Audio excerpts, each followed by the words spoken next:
So this is one of the big ones. Sony have been slowly building up their first party releases from the PS4 generation onto the PC platform, and now we have the biggest to date. Porting Insomniac's incredible gaming engine is in the very capable hands of Nixxes, the new member of Sony Studios no less. An amazing debut no doubt, so have they come out swinging?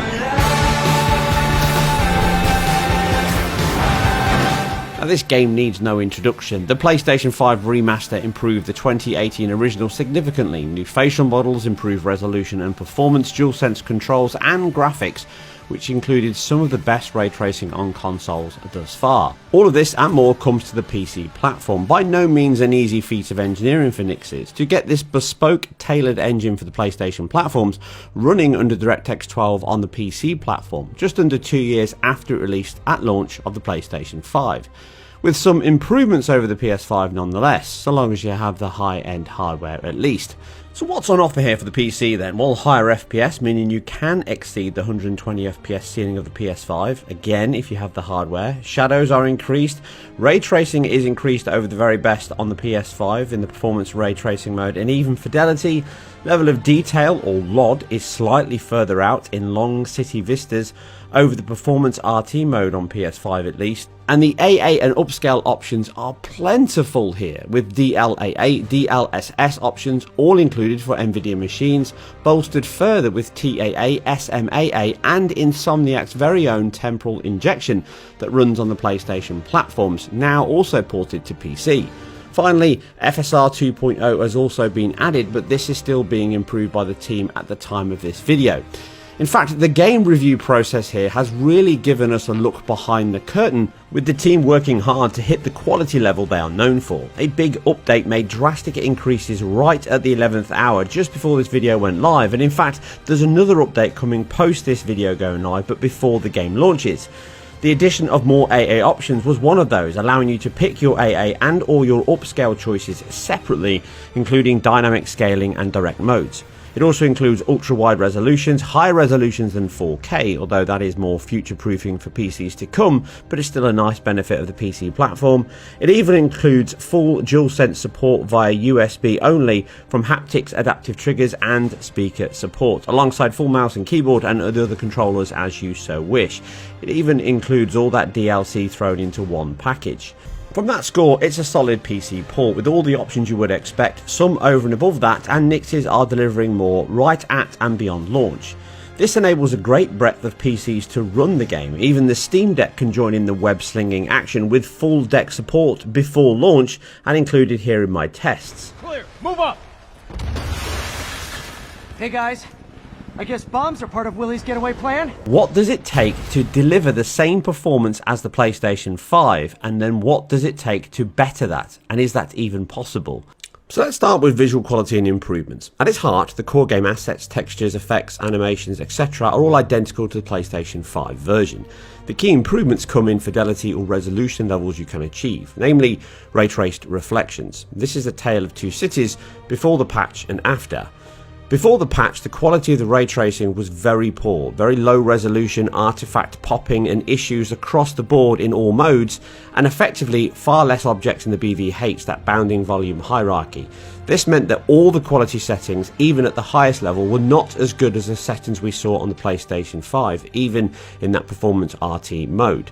But once the patch is applied and how the game will launch, then you have the same three modes of ray tracing. Medium is still lower than both models on PS5, but now it's only very slightly, with less objects included in that BVH container, and it renders them at a slightly lower resolution. This means that objects can still be missing, causing changes in reflections as walls may be missing or NPCs, but high boosts this to similar levels to performance RT, although resolution is now higher than the PS5, so long as you render at 1440p or above though, because like many effects in the title, these scale with a chosen output resolution. Again, sometimes the objects within the BVH can be less than on PS5, and very high improves this, with both reflected objects and resolution being the highest even over the native 4K 30 fidelity mode on PlayStation 5. It can improve the look of some sections and the increased objects, although it can be hard to spot unless highlighted, as you can see here. Once you see them though, it can be harder to ignore them when reverted. All in though, this is the single biggest increase you get over PlayStation 5 in regards to effects. Shadows are noted, but in my tests from gameplay and cinematics, these are very minor increases in resolution, although there might be other areas in nighttime city and electrical lights that add improvements, but I'll cover that more in a later patch. Other post effects and alphas can also be better, albeit very minor. Again, all down to those 4K resolutions compared to the performance RT mode, which dynamically scales between 2560 by 1440 to 2240 by 1260. Things such as shadow maps, hair fins, alpha particles, bloom effects and texture filtering can all be better than on PS5. Resolution being the most prominent. However, you will need a powerful GPU of 3080 or 3070 or 6800 levels to achieve that, and even then with a form of reconstructed AA in place to maintain better performance, or even at times the same. Motion blur samples can also be higher and have more coverage on limbs, characters and camera, occasionally making textures look less detailed due to the per pixel blending. Though the high fidelity models, performance captured real-time cinematics, silky smooth traversal and combat system are all as impressive here on the PC as they ever were on PS5. Nothing is lost in translation as you take your first bite of the Big Apple.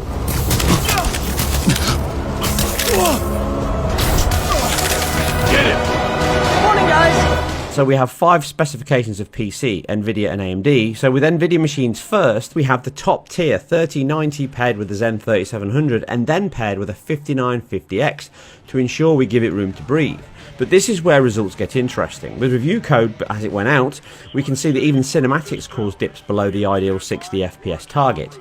This was mostly due to GPU stalls and or the engine or API being heavily reliant on that CPU. It's CPU bound here, mostly due to a main worker thread. Looking at the reduced performance we see moving it over to a 3700, that GPU has even less room to breathe here, and therefore utilization drops. Post this patch though, it's all but fully resolved. Taking my RTX 2070 gives us a clear example. Overclocked here to more like a 2070 Super, paired with a 2700X, it really struggled to get anywhere close to 60 FPS in both cinematics and gameplay prior to the patch being released, but once it has, many of the areas that would have formed a large part of this review are resolved. As such, the tests on the RTX 3090 are now made redundant by the updates. As it stood though, the same issues covered on those two machines still stand on the two that I can test, namely CPU and data bound, largely from a main worker thread and underutilization of the GPU at times. The improvements offered will be mirrored on these, albeit that resolutions can be that much higher with a 3090. As of version 1.806, the quality performance across all platforms has significantly improved. Taking my RTX 2070 gives us a clearer example. Prior to the patch, it could be GPU bound often, even at 1440p with DLSS DRS active. Whilst traversing the screen and swinging through the city, that BVH cost to the CPU, which is largely fixed no matter whether you set medium or high, does cause heavy stutters, meaning no matter what resolution you set the card, it will never be a locked 60 FPS with ray tracing active, and even then not fully possible with it turned off. Cinematics are now significantly better than before, almost twice the performance in certain cases. Where it used to be stuttering into the 20s, it can now often hit 60 FPS or stay within the 50s most of the time, giving us a 100% performance increase alone. And that's not all. As covered above, the ray tracing quality was far lower than the PS5 and caused flickering, low resolution chunky pixels, less object reflected, and overall worse quality, significantly in the medium settings. Imaged instability, all of that whilst halving your frame rate. Now even at medium, which is slightly lower than the PS5's in performance RT, it can only be around 15 to 20% worse performance in the tested sections, but with slightly better IQ if that DLA option is used, being superior to the game's TAA method, although in like-for-like tests, DLAA is approximately 5 to 10% more expensive than TAA, which uses Insomniac's temporal injection when DRS is enabled. Meaning at worst, you could be 30-something% slower with better IQ than the PS5, which also uses DRS. But the performance is as close to a locked 60 FPS on the console, never to be noticed, single frame drops aside. No matter what is happening, cinematic, swinging, fighting, it holds that target almost to a T, and largely because it can transfer data much better, which causes longer, occasional stutters of 100 milliseconds still on the PC. The RTX 2070 here can hold the same level in walled off fight zones and some cinematics, but while swinging around the city or moving the camera, even with the patch applied with city views off into the distance, it can still dip into the 40s, but before it could dip into the 30s. Disable ray tracing though, and we can see performance double on all machines. That same 1440p DRS or DLSS can help stay above the 16 millisecond frame time required for 60, with those dips seen before now removed, with less single thread limited CPU work, resulting in higher GPU utilization. They've done a very good job here in jobifying more of the work across multiple threads, thereby reducing that impact on one single thread. Therefore, what you're seeing is CPU utilization going up and therefore performance improving. It can still dip, but now these are genuine GPU bound scenarios, or you're travelling at speed causing data streaming and the associated CPU bandwidth costs that the PC has over the PlayStation 5's dedicated hardware to support this. Meaning the Zen 2700 is no longer the slowest cog in this engine test, although it can still be a limiting factor in certain scenarios, but effectively the performance and the requirements here means the faster the CPU you have, the better the performance will be by and large. This means that the RX 6800 at maximum settings with SSR enabled is pretty much a locked 4K at 60 FPS, whenever the CPU is not being tacked with city travel. But when it does, you will still see those same drops below that 16 millisecond frame time as it becomes CPU or data bound. As such, you can max out all the options bar ray tracing to deliver a sharp and smooth way to play, and this game benefits from high resolutions as the high quality assets, textures and lighting all benefit from the extra pixels as most elements scale with the target output. The 3600X can remain a noose around the GPU though. Jobs and work are now far better allocated, meaning total CPU usage can hit the 90s, let alone on a single core. The engine is supremely multi-threaded, with it offering better image quality and performance over the 2070 and the Zen 2700. Fundamentally, it can run the game at 4K DLSS with maximum ray tracing at almost identical levels to the 2070 at 1440p high, meaning a welcome increase in IQ and frames. Well, aside swinging into the action, that is.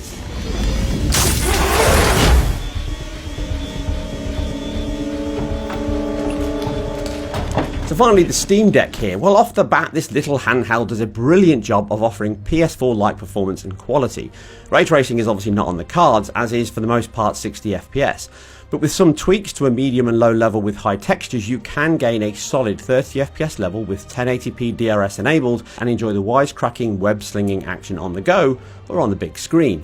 Due to the meaty CPU from a mobile perspective and capable GPU, you can cap to 30 FPS and the frame time graph shows again a smooth and consistent cadence throughout, very close to the PS4's performance. It does often scale to 720p, but the TAA injection solution does a commendable job hiding much of this from your view, as you can use the OS enabled FSR 1.0 mode and with a slightly higher cost gain a sharper and better image. Pushing the resolution down and some other settings can see 60 FPS hits in quieter moments, but this is far from consistent or ideal and would not be my recommendation. But as is par for the course with PC, the choice is yours. It can still be mesmerising to think we're now playing a top tier PS4 title of 2018 with improvements on the go in 2022 with less than 40 watts of power. What's that they say about responsibility and power again? I forget.